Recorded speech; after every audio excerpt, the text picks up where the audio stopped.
जनूबी एशिया के उफक पर एक ऐसी हलचल जन्म ले रही है जो बज़ाहिर चंद मुलाकातों, चंद बयानात और चंद मुआहिदों तक महदूद दिखाई देती है, मगर दर हकीकत ये हलचल पूरे खित्ते के ताकत के तवाजुन को आहिस्ता आहिस्ता नए रुख के ऊपर मोड़ रही है।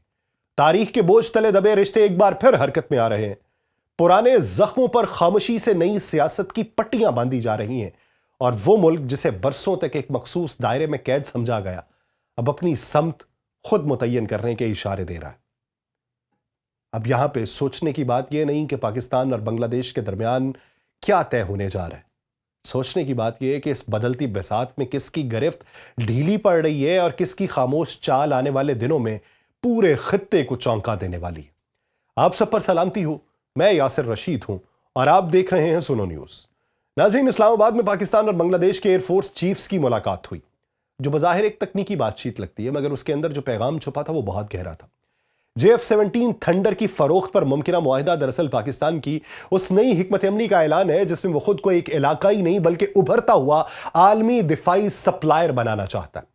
यह मुलाकात ऐसे वक्त में हुई है जब पाकिस्तान अपनी फजाई ताकत के एतमाद के साथ गुज़श्ता बरस मई में भारत के साथ होने वाली शदीद झड़पें, जो तकरीबन 3 दहाइयों में सबसे संगीन थीं, वहां पाकिस्तानी फजाइया ने ना सिर्फ अपनी सलाहियत साबित की बल्कि अपने तैयारों, अपने रेडार्स, अपने कमांड एंड कंट्रोल सिस्टम को अमली मैदान में आजमा के दिखाया।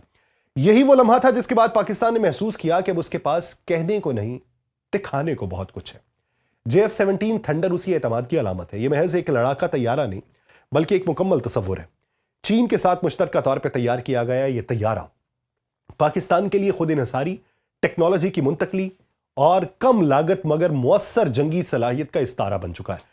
यही वजह है कि आज अजरबैजान, लीबिया और बांग्लादेश जैसे ममालिक इसमें संजीदा दिलचस्पी ले रहे हैं।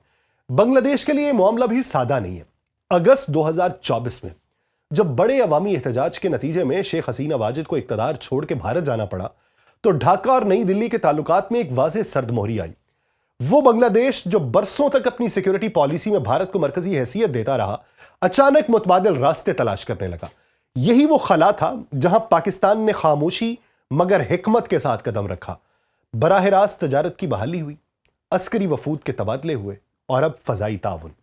यह सब 1971 के बाद पहली बार हो रहा है। यह तारीख के एक बंद बाब को आहिस्ता आहिस्ता दोबारा पढ़ने की कोशिश की जा रही है, मगर इस बार जज्बात की बजाय मफादात भी साथ हैं। बांग्लादेश की फजाइया के लिए JF-17 एक पुरकशिश ऑप्शन है जो कम कीमत है, मल्टी रोल टेक्नोलॉजी है, जदीद एवियोनिक्स है और सबसे बढ़ के सियासी शराइत से निस्बतन आज़ाद सप्लाई। पाकिस्तान की जानिब से सुपर मशाक ट्रेनर तैयारों की फौरी फराहमी और मुकम्मल तरबियती स्पोर्ट इकोसिस्टम की पेशकश इस बात का सबूत है कि इस्लामाबाद अब सिर्फ हथियार नहीं बेच रहा बल्कि एक तवील मुद्दत शराकतदारी की बात कर रहा है। यहां एक और अहम जाविया भी सामने आता है। बांग्लादेश इस वक्त अबूरी हुकूमत के ज़ेरे इंतजाम है जिसकी क़यादत नोबेल इनाम याफ्ता मोहम्मद यूनुस कर रहे हैं और फरवरी में होने वाले इंतखाबात खित्ते की सियासत का रुख बदल सकते हैं। ऐसे में दिफाई ताउन सिर्फ फौजी फैसला नहीं बल्कि मुस्तकबिल के सियासी मंजरनामे पे सरमायाकारी भी है। अब जरा इस तस्वीर को वसी जाविये से देखें। पाकिस्तान की दिफाई सनत इस वक्त एक गैर मामूली मरहले में दाखिल हो चुकी है। JF-17 उसका मरकज बन चुका है। यही तैयारा अजरबैजान के मुआहिदे में है, यही लीबिया के $4 अरब के पैकेज का हिस्सा है और अब यही बांग्लादेश की मेज पे है। इसका मतलब यह है कि पाकिस्तान की फजाई टेक्नोलॉजी अब एक तस्लीम शुदा ब्रांड बनती जा रही है।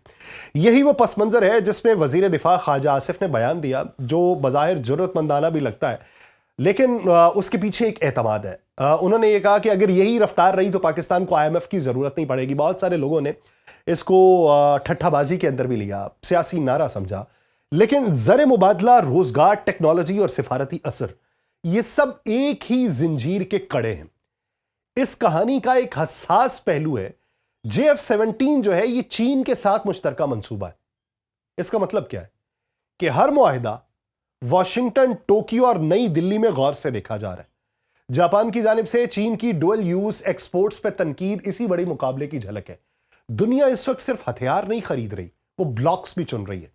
पाकिस्तान इस मुकाबले में एक नाजुक मगर दिलचस्प मकाम पे खड़ा है। एक तरफ चीन के साथ गहरा दिफाई ताउन है, दूसरी तरफ मुस्लिम दुनिया और तरक्की पजीर ममालिक में बढ़ता हुआ एतमाद है। और यह तवाजुन बरकरार रखना आसान नहीं है, मगर यही तवाजुन पाकिस्तान को मुनफरिद बनाता है। اس پورے تسلسل میں ایک بات اب بالکل واضح ہے کہ پاکستان اب دفاعی سیاست میں رد عمل دینے والا ملک نہیں رہا. وہ پیش قدمی کر رہا ہے، وہ معاہدے کر رہا ہے، وہ بیانیہ بنا رہا ہے اور اپنی کامیابیوں کو عالمی منڈی میں تبدیل کر رہا ہے. بنگلہ دیش کے ساتھ مذاکرات ہوں، آذربائیجان کے ساتھ اتحاد ہو، لیبیا کے ساتھ بڑا معاہدہ ہو، یہ سب ایک ہی کہانی کے ابواب ہیں. ایک ایسی کہانی جس میں پاکستان اپنی کمزوریوں کو طاقت میں اور اپنی تنہائی کو شراکت داری میں تبدیل کر رہا ہے. اگر اس پورے منظرنامے کو تسلسل میں رکھا جائے تو بنگلہ دیش کے ساتھ پاکستان کے تعلقات محض ایک دفاعی معاہدے یا چند طیاروں کی فروخت تک محدود نہیں رہتے، بلکہ یہ جنوبی ایشیا کی سیاست میں خاموش مگر گہری اسٹریٹجک تبدیلی کی نشاندہی کرتے ہیں. بہت سارے کہیں گے کہ بنگلہ دیش کو طیارے بیچ دیے تو ایسا کیا ہوگا. یہ وہ تبدیلی ہے جو برسوں سے دبے ہوئے تاریخی زخموں، بدلتے ہوئے علاقائی توازن اور بھارت کی یک طرفہ بالادستی کے تصور کو خس و خاشاک میں ملاتی دکھائی دیتی ہے. بنگلہ دیش اور پاکستان کے تعلقات کی بنیاد ایک تلخ تاریخ کے اوپر کھڑی ہے. 1971 کے جنگ کے بعد دونوں ممالک کے درمیان اعتماد کی دیوار ٹوٹ چکی تھی. ڈھاکہ کی سیاست میں دہائیوں تک یہ تاثر قائم رکھا گیا کہ پاکستان کے ساتھ کسی بھی قسم کی قربت سیاسی خودکشی کے مترادف ہوگی. بھارت نے بیج بویا اور اسی نفسیاتی خلا کو استعمال کیا اور بنگلہ دیش کو بتدریج اپنے اسٹریٹجک دائرے میں جکڑ لیا. دفاع، تجارت، انٹیلیجنس، خارجہ پالیسی، ہر سطح پہ ڈھاکہ کا جھکاؤ نئی دلی کی طرف رہا. شیخ حسینہ واجد کے طویل دور حکومت میں یہ جھکاؤ کھلی وابستگی میں بدلا، جہاں بھارت بنگلہ دیش کو ایک خود مختار شراکت دار کی بجائے ایک تابع ریاست کے طور پہ دیکھنے لگا. لیکن تاریخ جو ہے یہ کبھی ایک جگہ ٹھہرتی نہیں ہے.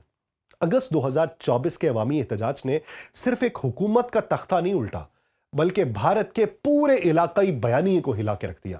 شیخ حسینہ کا بھارت فرار ہونا اس بات کی علامت تھا کہ نئی دلی نے بنگلہ دیش میں جس سیاسی ڈھانچے پہ سرمایہ کاری کی تھی وہ اچانک ریت کی دیوار ثابت ہوا. یہی وہ لمحہ تھا جب ڈھاکہ نے پہلی بار کھل کے یہ سوچنا شروع کیا کہ بھارت پہ یک طرفہ انحصار اسے کس حد تک کمزور کر چکا ہے. اسی خلا میں پاکستان کی واپسی ہوتی ہے، مگر اس بار جذباتی نعروں یا ماضی کی صفائیوں کے ساتھ نہیں بلکہ ایک ٹھنڈے، حسابی اور اسٹریٹجک انداز میں.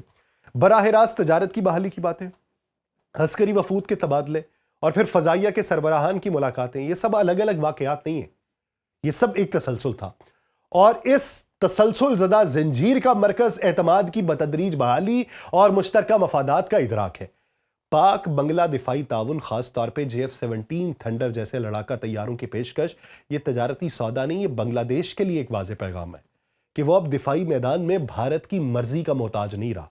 JF-17 کی اہمیت یہاں صرف اس کی قیمت یا تکنیکی صلاحیت میں نہیں ہے بلکہ اس حقیقت میں ہے کہ یہ طیارہ ایک ایسے ملک سے آ رہا ہے جس نے حالیہ برسوں میں نہ صرف اپنی فضائی صلاحیت کو جنگی حالات میں آزمایا بلکہ اسے کامیابی سے ثابت بھی کیا. یہی پہلو بھارت کے لیے سب سے زیادہ تکلیف دہ. نئی دلی برسوں سے بنگلہ دیش کو اپنی مشرقی اسٹریٹجک گہرائی سمجھتی رہی اور اس تصور کے تحت بھارت کو یہ یقین تھا اس کے مشرقی محاذ پہ کوئی بڑا دفاعی یا سیاسی خطرہ پیدا نہیں ہو سکتا. مگر جب بنگلہ دیش پاکستان کے ساتھ دفاعی معاہدوں کی بات کرتا ہے تو یہ تصور بکھرنا شروع ہو جاتا ہے. یہ محض ایک معاہدہ نہیں بلکہ بھارت کی علاقائی اجارہ داری پہ خاموش مگر کاری ضرب ہے. بھارت کی شکست یہاں میدان جنگ میں نہیں بلکہ میز پہ ہوتی ہوئی نظر آئی. اس شکست کی نوعیت نفسیاتی بھی ہے اور اسٹریٹجک بھی. نئی دلی کے لیے یہ سوال کھڑا ہو چکا ہے کہ اگر بنگلہ دیش پاکستان اور چین کے ساتھ دفاعی تعاون بڑھاتا ہے تو بھارت کی مشرقی سرحدوں کی سلامتی کا کیا ہوگا. وہ سرحدیں جو اب تک نسبتاً پرسکون سمجھی جاتی تھیں اچانک اسٹریٹجک توجہ کا مرکز بننے لگ جائیں گی. اور پاکستان کے لیے موقع غیر معمولی اہمیت رکھتا ہے.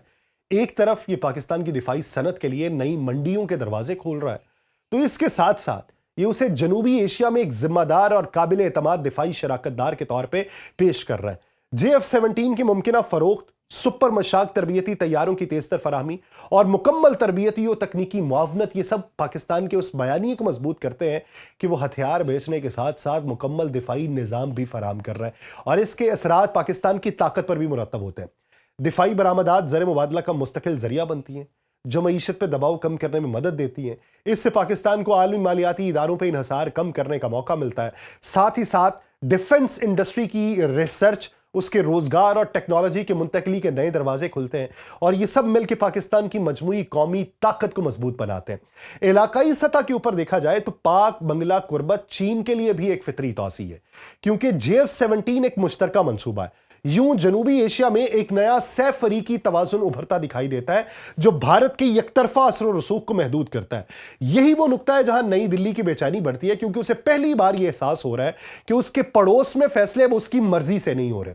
बांग्लादेश के साथ पाकिस्तान के ताल्लुकात की बहाली और दिफाई मुआहिदों की समत बढ़ते कदम ये माजी की गलतियों की तलाफी नहीं है, बल्कि मुस्तकबिल की सियासत की तश्कील है। ये एक ऐसी बिसात है जिस पर चालें खामोशी से चल रही हैं, मगर उनकी गूंज दिल्ली तक सुनाई दे रही है। मुझे दीजिए इजाजत। अल्लाह निगहबान।